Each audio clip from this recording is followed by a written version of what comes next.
أعوذ بالله من الشيطان الرجيم. بسم الله الرحمن الرحيم. سبحانك لا علم لنا إلا ما علمتنا إنك أنت العليم الحكيم. ولا فهم لنا إلا ما فهمتنا إنك أنت الجواد الكريم. والسلام عليكم ورحمة الله تعالى وبركاته. الحمد لله. An kɛni kɔ ka masa tan don masa min danta tan doli la o kɔfɛ an bɛ sɔli cɛ an ka cɛ belebele nin kan kira alayhi salatu wasalam a n'a ka sokɔnɔmɔgɔw a n'a ka sahaba ɲumanw ani mɔgɔ mɔgɔ min bɛna tugu ninnu senbilanɔ la fo ka taa waati bila Allahu subhanahu wa ta'ala yɛrɛ ye waati min bila. Alhamdulillah. Comme an y'a fɔ cogo min na bɛɛ lajɛlen bɛ min kalama k'a fɔ ko a bɛ daminɛ 9h ka taa bila 9h30 ka taa bila 10h00 ma. Hali bi faamuyali ko ɲuman Ala taala y'o di an bɛɛ lajɛlen ma.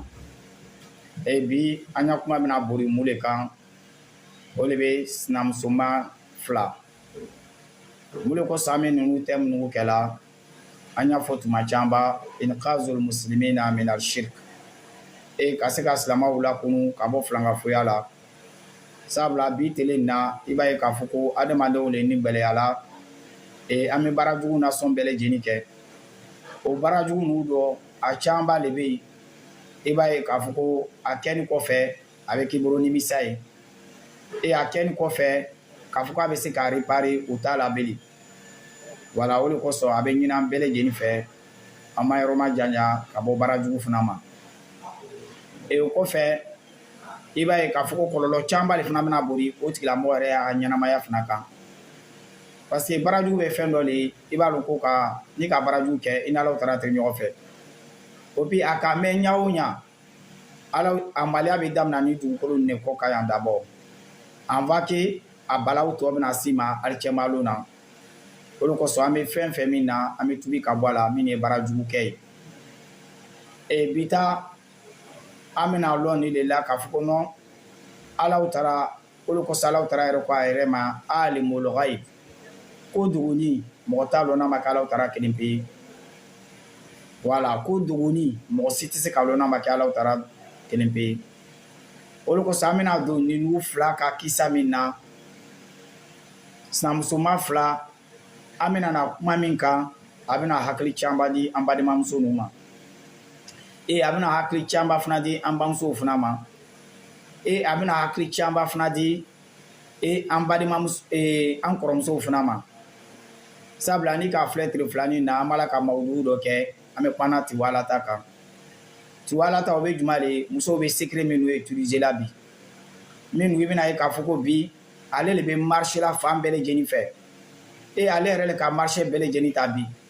wala ni le min t'a feere a bɛ naloma le musow cɛ la parce que an ye thème caman k'a kan a b'an ya TikTok compte kan a fana b'an ya YouTube fana kan mun de kosɔn an bɛ bɔla ka ladilikanw le di an balimamuso ninnu ma minnu b'a utiliser la minnu fana b'a feere la k'a yir'o la k'a fɔ ko kɔlɔlɔ dɔw b'a la ninnu kɔlɔlɔ minnu fana b'a la a tɛ dan n'ale kelen pe ma. A degun bɛna se i ka somɔgɔ bɛɛ lajɛlen ma mɔgɔ mɔgɔ min b'i ya mara kɔnɔna la i ya baara jugu kɔlɔlɔ bɛ se ninnu bɛɛ lajɛlen ma. O de kosɔn bi i b'a ye mɔgɔ caman de bɛ sɛtanakow la mɔgɔ caman de dabali k'o sɔrɔ mɔgɔ caman de b'a ye k'a fɔ jinɛbanaw b'o nɔfɛ a caman bɛ masɔrɔla juma de la i bɛ taa dɔw yɛrɛ ta sɔrɔ depuis arrière grand parent dɔw ta bɛ taa daminɛ fo yen de ka na bon ninnu kɔnasɔn ninnu tellement a bɔyɔrɔ ka jan i la yɛrɛ o bɛ n'i ɲininka o de kosɔn i bɛ mɔgɔ dɔ yɛrɛ ɲininka i b'a ye k'a fɔ ko jinɛw yɛrɛ b'a tɔɔrɔ k'a tɔɔrɔ mais i b'ale yɛrɛ ɲininka a bɛna f'i ma ko non k'ale teri kelen a ma deli ka se mori fɛ ale teri kelen ale ma deli ka se suma fɛ a ma se berelala fɛ a ma se turabucila fɛ a ma se koronkisɛfilila fɛ mais mun de k'a to sitanaw k'a sɔrɔ o de ka ca bi k'a ma sɔrɔ mun i bɛ taa sɔrɔ a mamacɛ walima a bamuso walima a facɛ o tɛmɛna yɔrɔ dɔw la c'est que baara jugu kɔlɔlɔ bɛ ten de hali bi faamuyali ko ɲuman Ala taala y'o d'an ma an y'a kisa bɛna bori min kan ni tun ye cɛ dɔ de ye a n'a furumuso fila o bɛ yen o ye waati janba kɛ cɛ de nana décision ta ale kan ka mun kɛ a kan ka muso filanya dɔ ɲini ka na n'a ye olu kɔnɔ voilà ka na dɔn dɛmɛ a bɛna dɔgɔmuso dɔ furu ka na dɔn dɛmɛ quoi olu kɔnɔ an b'a fɔ ten nin voilà malgré o kumakan ma di musow ɲɛ an b'a fɔ ten nin voilà parce que min bɛ premier ale de bɛ kɔrɔmuso ye wala min bɛ nana sɔrɔ o de bɛ dɔgɔmuso ye a bɛna dɔgɔmuso dɔ ɲini min bɛna na kɔrɔmuso dɛmɛ du kɔnɔ baaraw la hali bi faamuyali ko ɲuman Ala taala o d'an bɛɛ lajɛlen ma maintenant muso fɔlɔ ale fana wulila k'i lɔ a taara sa a mori cɛ fɛ a ko mori cɛ ma ko dɔ kɔni bɛ fɛ ka kɛ tile filanin na parce que n cɛ b'a fɔ la ko a bɛna muso filanya dɔ ladon ne de tɛ fɛ muso filanya dɔ bɛ don ne kan voilà ne bɛ fɛ ne kelen pe de bɛ to ne n furucɛ ye mori cɛ ko a ma ko k'ale yɛrɛ bɛ se baara min na k'o de bɛ nin ye k'ale yɛrɛ ka jugu fɛn min ma k'o baara de bɛ nin ye a y'a lamɛn dɛ c'est à dire ni kisa nin a hinɛ ka bon wallahi a hinɛ ka bon sabula ni ka adamaden bɛ ni gɛlɛya ka se degré dɔ la malgré tout ça Ala taala ye kabako caman kɛ k'a yɛrɛ balimamuso la mais avec tout ça a ma sɔn ka segin kɔ mun de ale y'a objectif fo k'ale bɛ se o de ma o de kosɔn tuma caman an b'an bamusow ladi mɔgɔw bɛna ye k'a fɔ k'an y'a thème ninnu caman bɛ boli musow de kan sabula musow de n'o ye décision dɔ ta k'a fɔ k'o bɛ segin kɔ ou bien ils vont réfléchir non fo bɛ kojugu de kɛ d'abord kojugu de kɔfɛ u bɛ n'i sigi k'a nimisa kojugu de kɔfɛ u bɛna na yafamadari kɛ an balimamuso caman de bɛ nin problème ninnu kɔnɔ bi adamaden don i jija i bɛna Ala taala kunbɛn don min na i kana mɔgɔ si jeri kana taa i bɔra alikɛmalo na filankafoya dɔ fana kana i y'a donni la o de b'i ka kunnadiya ye sabula n'i bɔra nin dugukolo nin kɔ kan ka taa ni filankafoya ye ka taa Ala taala sɔrɔ yen i b'a dɔn k'a fɔ ko place bɛrɛ t'i la n'a ma kɛ jahanama ye o de kosɔn nin duniya in kɔnɔ chance caman b'ale b'an bolo ka se ka tubi ka bɔ an ka kojuguw la chance caman b'ale Ala taala k'a d'an ma an bɛ tubi ka yafamadari kɛ Ala taala fɛ k'a tubi ka bɔ ninnu baarajugu ninnu la parce que ninnu baarajugu ninnu a kɔlɔlɔ tɛ dan ile kelen pe ma a kɔlɔlɔ a b'i famille bɛɛ lajɛlen sɔrɔ a b'i denw bɛɛ lajɛlen de sɔrɔ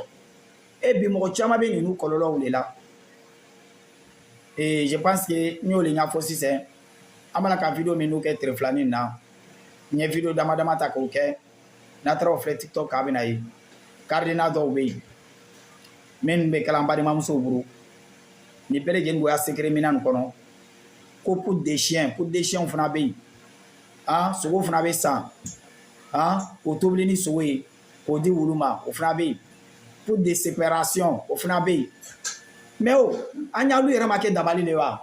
n'a fɔra ko y a un poutre qui fait séparation o b'a yɛrɛ ko non y a plus de femmes qui va rester dans la foyer parce que n'u yɛrɛ nana kɛ comme armement muso premier ale prenne de sigi de bɛ ale jɔsɔnni yɛrɛ yɛrɛ de bɛ k'a fɔ ko dɔ tɛ don ale kan bon a fɔra ko deuxième min fana bɛ nana ale fana b'a la ka préparer kirima ibili ka na maintenant imagine toi lu kɔnɔ yɛrɛ bɛna kɛ mun de ye a bɛna kɛ champ de bataille de ye bon ni n'u yɛrɛ n'ala yɛrɛ ma cɛ yɛrɛ dɛmɛ o cɛ bɛ sa joona o parce que fɛn fɛn muso premier ka fɛn fɛn min san n'a ko bɛɛ lajɛlen cile la deuxième fana bɛ na ni min ye fana n'o fana k'o cile fana la o dama bɛ dɔ ci ɲɔgɔn na o b'o ban ka dɔ fana ci cɛma fana la parce que dabali bɛ fonctionner ten de dabali tɛ dan yɔrɔ kelen dɛ n'i ka dɔ ci cɛma la i bɛ dɔ ci sinamusoman na voilà pour ne pas que a ko fana bɛ di a cɛma ɲɛ n'a ka filɛ bi an bɛna a ko an ka société sɛgɛn de bɛ an dɔ bɛ balo la ni baarajugu ninnu de kɔnɔna la bi ni baarajugu ninnu de nana kɛ kɔlɔlɔ ye an ma o de kosɔn bi i tɛ lu fila dépasser walima lu kelen k'a fɔ k'i tɛ taa jinatɔ dɔ sɔrɔ lu min kɔnɔ a bɛ gɛlɛya bɛɛ lajɛlen kɛra jinatɔ ye tuma dɔ yɛrɛ la fili yɛrɛ bɛ kabakoya tu te demandes fa de donna jinaw ko wa ou bien qu'est-ce qui se passe adamadenw yɛrɛ de bɛ taara o ɲini ka na Ala taara b'o de ɲɛfɔla n ye kuranna bani kɔnɔ kana rijalun min al-insi yawuzuna bi rijalin min al-jinni fazaduhum raqa. Adamadenw yɛrɛ le daminɛ la ka kɛ dɛmɛ ɲɛna sitanaw fɛ k'aw de kɛra sitanaw fana k'i danna tɛmɛ adamadenw la an m'o kɔlɔlɔ de la bi o i bɛna adamadenw y'a fɛn juma le ye bi k'a fɔ ko jinako t'a la sitanako t'a la dabaliko t'a la a ka dɔgɔ ala hakili ɲɛnama d'an bɛɛ lajɛlen ma c'est que muso ka mun de fɔ a ko a ka moricɛ ma ko ne tɛ fɛ muso filanan bɛ don ne kan yan moricɛ fana k'a ta kɛtaw fana kɛ ale kan ka fɛn fɛn min kɛ pour ne pas que muso filanan bɛ don ale k'o bɛɛ lajɛlen bila place la sa ala taara b'o de ɲɛfɔ la o innahum yakiduna kaidan wa akidu kaida olu bɔ y'a fɛrɛ kɛla ala fana b'a y'a fɛrɛ kɛla fɛrɛ nin bɛɛ lajɛlen kɔfɛ nin bɛɛ lajɛlen nana kɛ a ma se ka furu bali furu nana kɛ ka furu nana kɛ muso filanan nana don muso filanan kan muso filanan nana don muso premier kan sisan an b'a ye baara sɔrɔ la sa ale tun tɛ fɛ k'a fɔ ko cɛ bɛ filanan de ta ale tun tɛ fɛ k'a fɔ ko sanamuso dɔ bɛ kɛ ale la marabucɛ ka y'a fɛn bɛɛ lajɛlen kɛ k'a dɛsɛ mais quand même muso filanan donna ale kan sisan muso filanan min donna ale kan sisan a senkɔla bɛ de a bɛna mun de kɛ a ye mori farima dɔ tɔgɔ mɛn bɛ de a fɔra ko do fana ka farin de dɛ dugu yɛrɛ kɔnɔ bɛɛ lajɛlen sɔnna o ma k'a fɔ ko n'ale kɔni dɛsɛla fɛn min kɔnɔna kɔni c'est que i bɛ taa ɲɛɲini yɔrɔ wɛrɛ de a taara se o moricɛ tɔgɔ la fana fɛ a ko ma cogo di a ko ale cɛ o nana ni muso filanan ye du kɔnɔ mais ale yɛrɛ le tɛ fɛ k'a fɔ ko cɛ yɛrɛ le bɛ si ni muso filanan de ye ale tɛ fɛ k'a fɔ ko cɛ bɛ la ni muso filanan de ye c'est que il faut que cɛ nin bɛ baara dɔ kɛ la n'o kɛla tuma tuma ni cɛman yɛrɛ taara muso filanan fɛ cɛman yɛrɛ bɛ bɔ cɛya la o dabali bɛ o an bɛ nin bɛɛ lajɛlen kalama hali tɛ filanan an b'a la ka mawudu min kɛ musow y'a secret mina ninnu nin bɛɛ lajɛlen b'a kɔnɔ an bɛ nin bɛɛ lajɛlen kalama voilà secret mina nin an k'a ta ça fait 5 ans on est là étudier là-dessus sans l'or le bɛ nin an b'a la ka étude kɛ musow bɛ secret minnu feere la secret de base secret de séparation secret de quoi on a fait 5 ans on est là étudier là-dessus k'a filɛ a kɔnɔna la fɛn min ka ɲi fɛn min man ɲi an nana sɔrɔ 99% a bɛɛ bɛ filankafoya ye a si man ɲi et puis conséquence fana b'a bɛɛ lajɛlen fana la tous ceux qui vont utiliser à la longue ils vont avoir des conséquences ils vont avoir problème de djinn ils vont avoir problème de mari de nuit femme de nuit et ils vont avoir des maladies même qu'ils vont partir à l'hôpital ils vont jamais gagner une solution pour ça et gayrol ma fo mais dans l'atiba bana n'u caman bɛ yen dɔgɔtɔrɔw tɛ se ka solution sɔrɔ a la parce que mun de bɛ dɔgɔtɔrɔsola bana tɛ parce que force invisible dɔw de dogo bɛ ninnu fɛn ninnu kɔfɛ olu ko se b'a secret fira n'u ye non ça là y a pas conséquence c'est faux tout ce que vous avez utilisé là y a conséquence tout baya travailler o code travailler o cardinal travailler o savon travailler o a bɛɛ y a conséquence dedans s'il y a pas conséquence pourquoi ça marche faut aller prendre un savon naturel pour dire qu'il y a se ka ni effet ni kɛkɛ faut aller prendre un code naturel pour dire qu'il y a se ka cɛ dɔ mina ka di ma i bɛ taa bayasɛm dɔ ta k'a fɔ k'a bɛna se ka cɛ dɔ karaba ka di ma kɛ ça peut pas c'est que s'il y a des choses là il y a conséquence piyan fo a bɛ sɔn o de ma conséquence le b'a kɔnɔ mais chaque fois o bɛ n'o de ɲɛfɔ a ma il y a pas de conséquence il faut utiliser il y a pas conséquence c'est faux conséquence b'a bɛɛ lajɛlen de la parce que pourquoi ça marche c'est la question il faut te poser baya là pourquoi ça attrape l'homme cardinal là pourquoi ça marche ensemble là pourquoi ça marche c'est la question il faut se poser d'abord abi marcher la nyam kan ke c'est quelque chose qui fait marcher ça il faut quand même qu'on nous quoi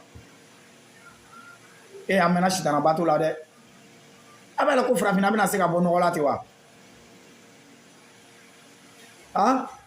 farafina tɛ se ka bɔ nɔgɔ la ten dɛ waati bɛɛ nu de bɛ sitana bato la waati bɛɛ nu de bɛ jinɛbano la et aujourd'hui ces gens de choses là tellement ils ont utilisé contre les hommes là aujourd'hui là il y a combien des hommes qui fonctionnent à kɛla sababu ye ka cɛ caman yɛrɛ le bɔ cɛya la d'autres même ils sont obligés de prendre des remontants des médicaments des comprimés souvent même des piqûres même pour que la personne puisse fonctionner mais où on va là quand il y a une société flammable à Kataro du Mali on est là se détruire nous-mêmes au lieu qu'on a qu'à arrêter d'accuser les gens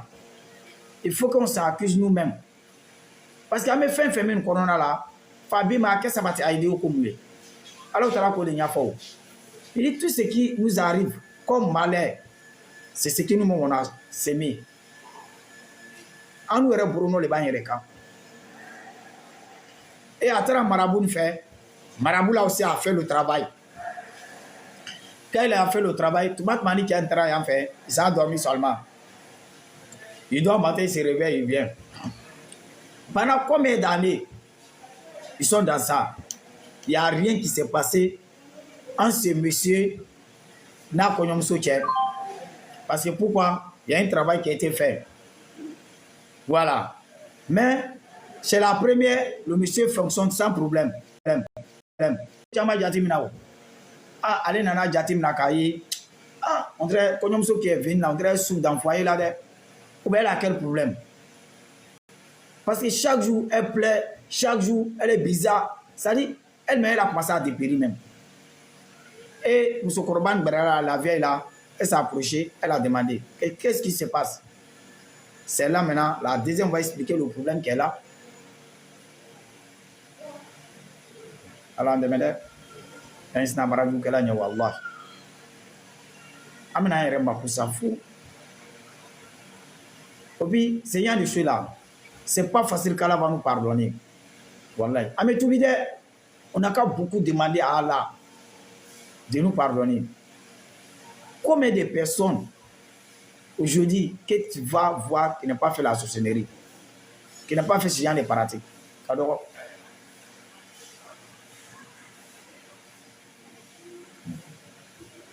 et maintenant muso ka mole nyafo et adona histoire na ka nyafo muso koroba yere nya ale ko non ko peut-être aller lui trouve que peut-être ce monsieur là il veut pas de lui peut-être tienere ale ko le m'a dit tienye quoi ou bien tienere ba le fou ça c'est mieux qu'aller vital kono parce que depuis aller dona fou là ça vaut combien d'années aujourd'hui et il y a rien entre eux maintenant c'est là la vieille là lui a dit non il dit c'est qu'il y a un problème qu'elle a. Il dit, quand tu vois c'est comme ça, c'est que ça veut dire, et la première là, elle a fait un travail sur ton mari. Déjà, vous le parce que la première, à Kantabali Doké, Tchema là, il n'est pas qu'il puisse sortir avec la deuxième. Et ce travail aussi a fonctionné. Maintenant, les vieilles là aussi, eux aussi ils ont toujours une solution. La solution qu'on peut là et aller Cameroun y a fort en bas de Mamso Mako, ce que je vais te dire aujourd'hui la nuit là, le jour que ton mari va dormir chez toi là, dès que tu te réveilles matin bonnet d'abord, te dessus là, faut laver tout propre. Faut pas aller coucher ça dans la maison, il faut accrocher ça dehors. Voilà. Il faut envoyer la joie aussi dans ton cœur aussi. Et bien nous sommes dit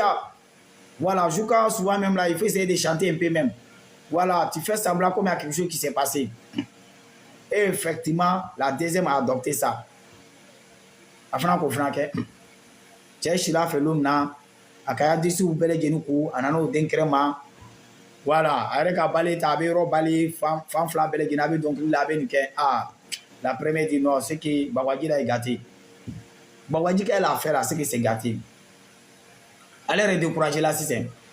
Elle est rentrée dans la chambre. Elle a pris Bawadji là.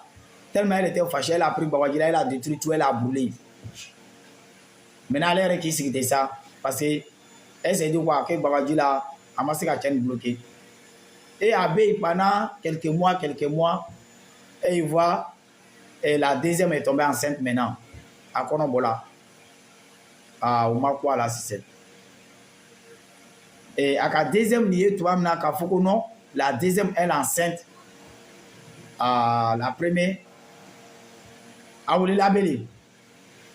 Les femmes là, tous ces épreuves qui sont passées là, mais elle ne veut jamais reculer. Elle s'est retournée aller voir le marabout. Bon, ce qui est là, moi je ne veux pas qu'elle n'ait qu'à coucher. Je veux qu'on la tue même. À cause de l'Ignafon. Elle veut faire qu'à vous, nous sommes des requins, nous sommes faga, n'a pas non. Baramasoro, nous sommes konoma. Na deye. Sanam soma koko foko le faga. Allez voir le marabout. Faut qu'à faga, faut qu'à faga. On perd l'enceinte. Le marabout aussi lui dit, il n'y a pas de problème. Lui peut faire ça. Mais, abattu, n'a qu'à l'autre, la deuxième là, le moment est arrivé. Le moment est arrivé. Voilà, elle est dans les 8 mois, elle est à 9 mois. Au moins, il va accoucher là, elle n'a qu'à venir. Ça, seulement, on peut faire le travail. C'est qu'elle est là à la maison. Pour aller patienter, elle a commencé à calculer les mois, ça. Et elle est renana et Kafou, non. Le moment sont arrivés. Et la deuxième doit accoucher maintenant. C'est là maintenant, ils vont essayer d'éliminer la deuxième. Alors, on demande, alors, on va aller bon moro, baradou main. C'est pour cela chaque fois on sort pour sensibiliser la population. Parce que le cœur là, si tu veux suivre ton cœur là, ça va te détruire toi-même. Et ça va te pousser à faire des choses que tu ne peux plus revenir en arrière encore. Nous, baradou, nous, là, il n'y a pas ma charrette dedans. Et puis, mon chamba, le bas cololo là, quand on donne la bonne compréhension, elle va aller demain. C'est qu'il allait voir le marabout, dit, on est dans 8 mois. C'est que dans quelques mois ou dans quelques jours, elle va accoucher. Maintenant, le marabout lui a dit, habita mouleke, il n'a qu'à aller chez Kabri. Kabri qui est enceinte, chronique konoma, habita au Yinikana, barabana ko là. Vous pouvez éliminer la deuxième avec son enfant. Et Ante Sabari. Et dans nos sociétés, on va se demander combien de personnes qui ont fait ce genre de travail? Combien de personnes qui ont éliminé les gens? Combien de personnes qui ont utilisé ce genre de choses? Pour les Kachia. Allah ndeme. Allah ya fambele genima. Mais Bouroufa fana bamba de mamsou takande parce que Mousso flène nous ka décision ta. Ce qu'il veut faire là. C'est pas facile de retirer de. Nous qu'on fait mais c'est ça on veut faire là, surtout les femmes. C'est pas facile de reculer. Parce qu'il faut nous lever sur objectivement. Pourtant objectif nous tu as levé il y a hereta là. Mousso konoma levé na fara oburo si c'est. Mais kabako do fana be ko na. Sabla Allah Ta'ala fana bena aya sef na yere ni ko na. Il va montrer à les marabouts là, le féticheur là, à le charlatan là qui ne connaît rien. Wallahi. Les mologaï. Kodoni masake au bala Ta'ala kelimpele. Fem foi te kala Ta'ala nyinama. Wa indahu mafatu ulghaib la ya'lamu wa illa hu. Kodoni ke motalo na makala Ta'ala kelimpe. Allah Ta'ala ya bara ayu Ta'ala bo. Et au tra bakroni santé. On a les bakroni. Bara min ubena ke o yo ke bakron nasa. Nasi jimin kan ga di bakroni ma obe. Voilà, o dila bakroni ma. Ni baran bele gen bala ka ke ni muso flanya tole min kono ma lebe. Parce que moule akana se ka jigabe sa ni kono ni. O le lo be premier la système. Parce que aka possibilité bele gen ke pour ne pas ka chebe se ka et deuxième frou. Check a deuxième frou. Akako bele geni que pour ne pas que tu se ka la ni deuxième et deuxième nana konota. Maintenant il faut faire quoi? Il faut la éliminer. Maintenant deuxième le camp ka fera si c'est. Premier vers c'est sûr. Anya souhaité c'est gagné là. Il m'a souhaité là c'est gagné.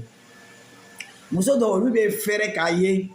ka foko o che o fuchi abita geni ake krema. o kado ɲɛ ka tɛmɛ ko cɛ b'a fɔ ko ko bɛna muso filanan dɔ ta ka na n'a ye du kɔnɔ puta jɛnɛya dɔw kɔlɔlɔ de ka bon an ka diinɛ la fo ka tɛmɛ o de kosɔn Ala taala ko cɛ bɛ se ka muso ta 2 3 4 mun de kosɔn pour ne pas que juguman bɛ na société kɔnɔna la mais muso furuni caman de bɛ yen silamɛmuso caman de bɛ yen a ka d'o ɲɛ k'a fɔ ko cɛ bɛ taa jɛnɛya kɛ kɛnɛ ma k'a fɔ ko cɛ bɛ muso filanan ta ka bila du kɔnɔ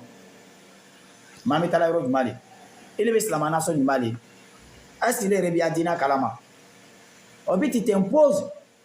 Ala taala y'a loi kɔrɔ Ala taala ka loi min bila kɛ ele b'i yɛrɛ imposer la o de kɔrɔ a muso dɔw y'a kɛlɛ man ɲi dɛ dɔw yɛrɛ y'a kɛlɛya yɛrɛ fo ka taa se Ala yɛrɛ ma o ni Ala yɛrɛ de bɛ ɲɔgɔn na sisan sa ele n'a la ele bɛ ni muso premier ni filɛ muso filanan kɔnɔma o kɔnɔ fani tewu o n'a se jigili tuma ma tuma na ko k'o faga parce que mun de kosɔn ale tɛ fɛ k'o ye e bakɔrɔni fana sanna u taara bakɔrɔni kɔnɔma le san ka na nasiji dɔw dira bakɔrɔni ma ko bakɔrɔni min o la ni muso filanan ni tɔgɔ ye ka bakɔrɔni k'o la ni muso filanan tɔgɔ ye mun de kosɔn u tɛ muso filanan na a kana se ka jigin a bɛ to muso kɛlɛ la Ala an dɛmɛ faamuyali ko ɲuman Ala taala y'o di an bɛɛ lajɛlen ma a bɛna ye k'a fɔ ko an sɛgɛn de b'an ya société in kɔnɔna la ninnu barajukɛla ninnu ninnu le ka ca ninnu bɛɛ lajɛlen fana b'o yɛrɛ wolola ko silamɛ ye i tɛ silamɛ ye dɛ mɔgɔ fagala i tɛ silamɛ ye moribana ni soma bɛrɛlala turabucila Ala ɲuman bɔ Ala ɲuman bɔ maintenant o bɛna mun de kɛ o n'a sɔn bi tuma min na moricɛ ko a ma tuma min na ni kɔnɔdimi wulila kɛ a bɛ jija a b'ale wuli o bɛna muso filanan ta tuma min na k'a fɔ ko bɛ taa n'a ye dɔgɔtɔrɔso la kɛ a b'ale wuli baara laban nin bɛna kɛ bakɔrɔni la sisan o ye baara jumɛn de ye n'an ka nin baara nin lamɛn asi adamaden yɛrɛ mɔgɔ min yɛrɛ hinɛ fitini b'a dusukun na hinɛ misikala zarati b'a dusukun na asi a bɛ sɔn ka nin baara nin kɛ wa bakɔrɔni min bɛ fɛ ka jigin o de baara la ni muso filanan tɔgɔ ye mun de kosɔn k'u tɛ muso filanan o bɛ sa a jigili waati la pour ne pas que a bɛ se ka den sɔrɔ ale ni den bɛɛ lajɛlen bɛ sa kɔnɔdimi dɔ wulila tuma min na o ka muso filanan cɛ tuma min na k'a bila taxi kɔnɔ muso premier a ye a ka moricɛ wele k'a fɔ ma ko k'o taara n'a ye dɔgɔtɔrɔso la maintenant c'est là moricɛ bɛna baara tɔ achever maintenant baara min bɛna kɛ ni cɛ ka jugu fo ka tɛmɛ mais waati dɔ la f'an b'a la ka ni réseaux sociaux ka kɛ mɔgɔw b'a mɛn ladilikan de bɛ ka di bɛɛ lajɛlen ma o ye mun de kɛ moricɛ a taara miseli de san miseli ka juru don a la mun de bɛna kɛ sisan bakɔrɔni kɔnɔma ba bakɔrɔni ɲafɛrɛ de bɛna na karan sisan pour ne pas que ba yɛrɛ bɛ jigin parce que o baara de kɛla ni muso filanan tɔgɔ ye ani i sigi o kunna ka bakɔrɔni yɛrɛ ɲafɛrɛ karan ten k'a karan ni jese ye a banna o la k'o bunu muso filanan de taara dɔgɔtɔrɔso la ko bɛɛ lajɛlen de nana kɛ muso filanan ma se ka jigin ko bɛɛ lajɛlen nana kɛ muso filanan ma se ka jigin fo muso filanan nana to nin la a sala jigili waati la sabula barajugu nin kɛla n'o le o ni pas que a bɛ se ka jigin k'a bɛ sa a jigili waati la o don fana latigɛla a fana sala a sanni kɔfɛ mun de kɛla Ala taala bɛ kabako masala ye dɛ ja ni moricɛ min yɛrɛ ka barajugu kɛ ja ale yɛrɛ dɔgɔmuso de bɛ Allahu akbar ja ale yɛrɛ dɔgɔmuso de bɛ ale yɛrɛ dɔgɔmuso tun furu bɛ dugu dɔ la ja ale yɛrɛ dɔgɔmuso de bɛ ni baara nana kɛ tuma min na o nana ale yɛrɛ wele k'a fɔ a ma ko k'i dɔgɔmuso banna dɛ ale ye mun kɛ a bɛna labɛn dɔ kɛ a bɛna taa a dɔgɔmuso ya janaza la ale taara se lu min kɔnɔ ale donna porte da fɛ e a ɲa bɛ o muso kelen nin de la muso kelen min nana a sanamuso baara ale fɛ kɛ a ɲa b'o la o y'alu de bɛ c'est là ale yɛrɛ sɔmina k'a fɔ ko jale yɛrɛ buru kɛla kala ye jale ye muso min faga nin kɛ jale yɛrɛ dɔgɔmuso de bɛ ni morikɛ tun ka ko dɔgɔni lɔn ale tun tɛna lɔn k'a fɔ ko non sanamusoman tun bɛ nana ale yɛrɛ dɔgɔmuso de baara wa an b'a fɔ mɔgɔ ma ninnu tɛ foyi dɔn ninnu bɛ ka tiɲɛni de kɛ o bɛ ka baara jugu de kɛ mun de kosɔn ale y'a jina setana ninnu o ma se k'aw fɔ an ye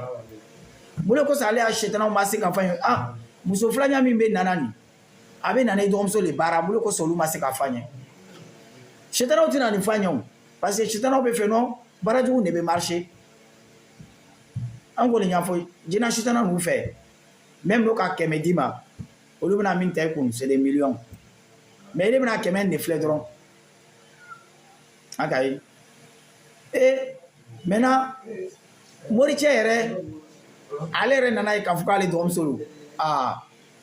ale yɛrɛ daminɛna ka kɛ muso première accusé la ko muso première ma k'ile ye mɔgɔ fagala de ye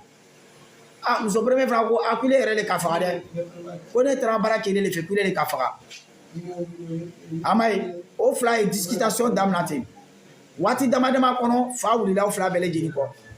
fo ka taa so y'a latigɛ ma o si ma se ka bɔ n'o yɛrɛ ye o fila bɛɛ lajɛlen fana nana fatu o fatɔya nin na muso première fatula o la mori barani min yɛrɛ ye baara jugu kɛ k'a yɛrɛ dɔgɔmuso faga o fana fatula o ko ɲasɔgɔla fana la n'an k'an sigi ka ninnu filɛ ninnu ko nasɔw de ka ca an ka société kɔnɔna la ninnu baara jugu de ka ca an ka société kɔnɔna la mais tuma an bɛ bɔ ka ninnu mawuluw ninnu kɛ mun de kosɔn ka se ka ladilikan di baara jugukɛla ninnu ma ka se ka ladilikan dɔ di an dɔgɔmusow ma surtout an balimamusow burufa b'olu ta kan sabula olu de tɛ récré la foyi ɲɛfɛ o de pere de bɛ ka baara jugu nasɔn bɛɛ lajɛlen kɛ mun de kosɔn u k'olu sago bɛ kɛ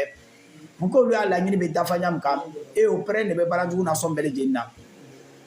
o de kosɔn tile filanin na an b'a la ka mawuluw min kɛ an b'a fɔ o ma o bɛ taa filanan compte kan o bɛ na ye a bɛ n'o nafa kosɛbɛ o puis fila de fana bɛ o ma a b'an ya TikTok kan a b'an ya YouTube fana kan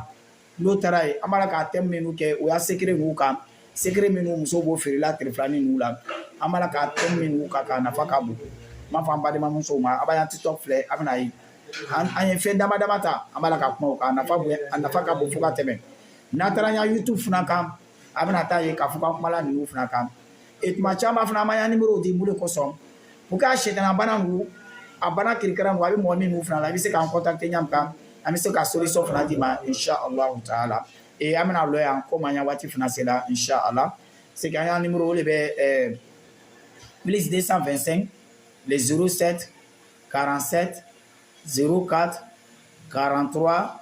18 wassalamu alaikum wa rahmatullahi ta'ala wa barakatuh.